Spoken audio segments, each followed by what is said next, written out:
दोस्तों, हम सभी के मन में एक हमेशा प्रश्न रहता है कि भगवान कृष्ण की क्या 16,000 पत्नियां थीं? 16,000 पत्नियां थीं तो आखिर वो कैसे थीं 16,000 पत्नियां? क्या इतनी पत्नियों से उन्होंने विवाह किया था? तो आज इसी बात को इस वीडियो में जानेंगे और साथ ही ये भी जानेंगे जब भगवान कृष्ण एक बहेलिये के द्वारा पैर में तीर मारने पर बैकुंठ धाम चले गए थे तो उनका हृदय नहीं जला था। तो उनका हृदय आखिर आज भी धड़कता है, लेकिन कहाँ? आइए वीडियो शुरू करते हैं। कृष्ण के बारे में अक्सर ये कहा जाता है कि उनकी 16,000 पटरानियाँ थीं, लेकिन ये तथ्य गलत है। उनकी मात्र 8 पत्नियाँ थीं, जबकि ऐसी भ्रांति सभी लोगों में फैल गई है कि उनकी 16,000 पत्नियाँ थीं। ऐसा कहा जाता है और लोगों ने सुना भी है।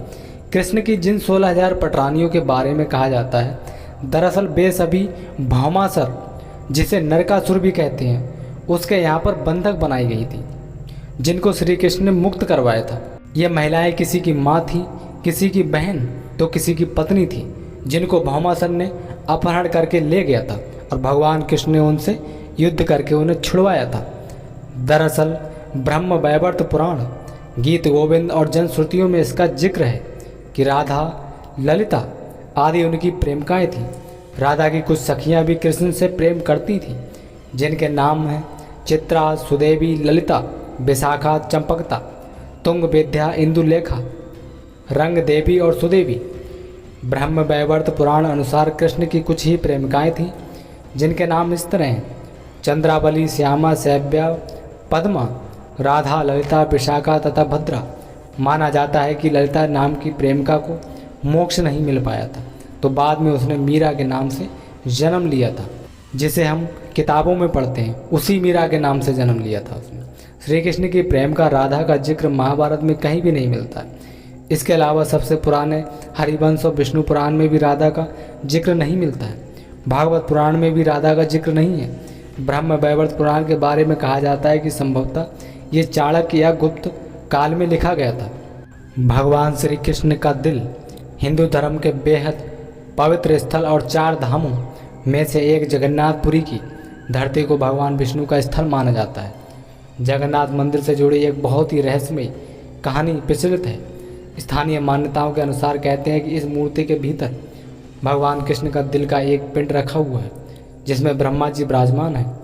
दरअसल जनश्रुति के अनुसार जब श्री कृष्ण की मृत्यु हुई तब पांडवों ने उनके शरीर का दाह संस्कार कर दिया, लेकिन कृष्ण का दिल यानी कि पिंड जलता ही रहा।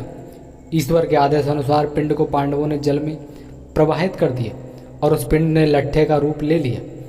राजा इंद्रुमन, जो कि भगवान जगन्नाथ के भक्त थे, उनको ये लट्ठा मिला तो उन्होंने इसे जगन्नाथ की मूर्ति के भीतर स्थापित कर दिया। उस दिन से लेकर आज तक वह लट्ठा भगवान जगन्नाथ की मूर्ति के भीतर है। हर 12 वर्ष के अंतराल के बाद जगन्नाथ की मूर्ति बदलती रहती है, लेकिन ये लट्ठा उसी में रहता है। हालांकि ये शोध का विषय हो सकता है। सभी कहते हैं कि यदुवंशियों का नाश हुआ था। नहीं हुआ था यदुवंशियों का नाश। महाभारत युद्ध की समाप्ति के बाद जब युधिष्ठिर का राज तिलक हो रहा था, तब कौरवों की माता गांधारी ने महाभारत युद्ध के लिए भगवान श्री कृष्ण को दोषी ठहराते हुए श्राप दिया कि जिस प्रकार कौरवों के वंश का नाश हुआ है, ठीक उसी प्रकार यदुवंशी का भी नाश होगा। श्राप के चलते श्री कृष्ण द्वारका लौटकर यदुवंशियों को लेकर प्रभास क्षेत्र में आ गए। कुछ दिनों बाद महाभारत युद्ध की चर्चा करते हुए सात्विकी और कृतवर्मा में विवाद हो गया। सात्विकी ने गुस्से में आकर कृतवर्मा का सिर काट दिया। इससे उनमें आपसी युद्ध भड़क उठा और वे समूह में विभाजित होकर एक दूसरे का संहार करने लगे, एक दूसरे को मारने लगे। इस लड़ाई में श्री कृष्ण के पुत्र प्रद्युम्न और मित्र सात्विकी समेत सभी यदुवंशी मारे गए थे। केवल बबरू और दारुक ही बचे रहे। यदुवंशी के नाश के बाद कृष्ण के ज्येष्ठ भाई बलराम समुद्र तट पर बैठ गए और एकाग्रचित होकर परमात्मा में लीन हो गए। इस प्रकार शेषनाग के अवतार बलराम जी ने देह त्याग दिया और अपने परम धाम लौट गए। बलराम के देह त्यागने के बाद जब एक दिन श्री कृष्ण पीपल के नीचे ध्यान की मुद्रा में लेटे थे, तो उस क्षेत्र में एक जरा नाम का बहेलिया आया हुआ था। जरा एक शिकारी था और वह हिरन का शिकार करना चाहता था। जरा को दूर से हिरन के मुख के समान श्री कृष्ण का तलवा दिखाई दिया। उसे लगा कि ये श्री कृष्ण का पैर नहीं, बल्कि ये हिरन का तलवा है। बहेलिए ने बिना कोई जान पहचान के उनके तलवे पर तीर मार दिया, जो कि भगवान श्री कृष्ण के तलवे में जाकर लगा। जब वह पास गया तो उसने देखा कि श्री कृष्ण के पैरों में उसने तीर मार दिया। इसके बाद उसे बहुत पश्चाताप हुआ और वह क्षमा याचना करने लगा। तब श्री कृष्ण ने बहलिए से कहा कि जरा तू डर मत, तूने मेरे मन का काम किया, अब तू मेरी आज्ञा से स्वर्गलोक प्राप्त करेगा। बहलिए के जाने के बाद वहाँ श्री कृष्ण का सारथी दारुक पहुँच गया। दारुक को देखकर श्री कृष्ण ने कहा कि वह द्वारका जाकर सभी को ये बताए कि पूरा यदुवंशी नष्ट हो चुका है और बलराम के साथ कृष्ण भी अपने परम धाम लौट चुके हैं। अतः सभी लोग द्वारका छोड़ दो, क्योंकि यह नगरी अब जलमग्न होने वाली है। पूरी द्वारका पानी से डूबने वाली है। मेरी माता पिता और सभी परिजन इंद्रप्रस्थ को चले जाएं। ये संदेश लेकर दारुक वहाँ से चला गया। इसके बाद उस क्षेत्र में सभी देवता और स्वर्ग की अप्सराएं, यक्ष, किन्नर, गंधर्व आदि आए और उन्होंने श्री कृष्ण की आराधना की। आराधना के बाद श्री कृष्ण ने अपनी आंखें बंद कर ली और वे सशरीर ही अपने धाम को लौट गए, शरीर समेत ही अपने धाम को लौट गए। श्रीमद् भगवद गीता के अनुसार जब श्री कृष्ण और बलराम के स्वधाम गमन की सूचना इनके परिजन तक पहुंची तो उन्होंने भी इस दुख से प्राण त्याग दिए। देवकी, रोहिणी, वसुदेव, बलराम जी की पत्नियां, श्री कृष्ण की पटरानियां आदि सभी ने शरीर त्याग दिए। इसके बाद अर्जुन ने यदुवंशी के निमित्त पिंडदान और श्राद्ध आदि संस्कार किए। यदुवंशियों के बचे हुए लोग महाभारत और पुराणों अनुसार इन संस्कार के बाद यदुवंशी के बचे हुए लोगों को लेकर अर्जुन इंद्रप्रस्थ लौट आए। इसके बाद श्री कृष्ण के निवास स्थान को छोड़कर शेष द्वारका समुद्र में डूब गई। यदि यदुवंशी के लोग बच गए थे तो क्या उनका वंश नष्ट हुआ था?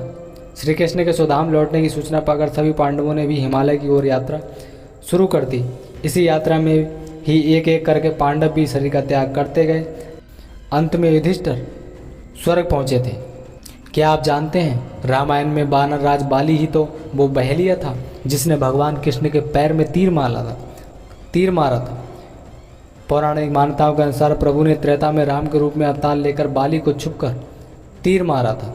कृष्ण अवतार के समय भगवान ने उसी बाली को जरा नामक बहलिया बनाया और अपने लिए वैसी मृत्यु चुनी जैसी बाली को दी थी। भगवान श्री कृष्ण मार्शल आर्ट के जन्मदाता भी थे। भारतीय परंपरा और जनश्रुति अनुसार भगवान श्री कृष्ण ने ही मार्शल आर्ट का आविष्कार किया था। दरअसल पहले इसे कालारिपट्ट कहा जाता था। इस विद्या के माध्यम से ही उन्होंने चाणूर और मुष्टिक जैसे मल्लों का वध किया था। तब उनकी उम्र 16 वर्ष की थी। मथुरा में दुष्ट रजक के सिर को हथेली के प्रहार से काट दिया था। जनश्रुतियों के अनुसार श्री कृष्ण ने मार्शल आर्ट का विकास ब्रज क्षेत्र के वनों में किया था। डांडिया रास उसी का एक नृत्य रूप है। कालारिपट्ट विद्या के प्रथम आचार्य श्री कृष्ण को ही माना जाता है। हालांकि इसके बाद इस विद्या को अगस्त मुनि ने प्रचारित किया था। इस विद्या के कारण ही नारायणी सेना सबसे भयंकर प्रहारक सेना बन गई थी। श्री कृष्ण ने ही कालारिपट्ट की नींव रखी जो बाद में बौद्ध धमन से होते हुए आधुनिक मार्शल आर्ट में विकसित हुई। बौद्ध धमन के कारण ही यह विद्या चीन, जापान आदि बौद्ध राष्ट्रों में खूब फल फूली। आज भी यह विद्या केरल और कर्नाटक में बहुत प्रचलित है। श्री कृष्ण ने इस विद्या को अपनी नारायणी सेना को सीख रखा था। डांडिया रास इसी का एक रूप है। मार्शल आर्ट के कारण उस काल में नारायणी सेना को भारत की सबसे भयंकर प्रहारक माना जाता था। दोस्तों, आज की वीडियो में जानकारी कैसी लगी हमें कमेंट बॉक्स में ज़रूर बताएं और वीडियो पसंद आई हो तो वीडियो को लाइक, शेयर और चैनल को सब्सक्राइब कर सकते हैं।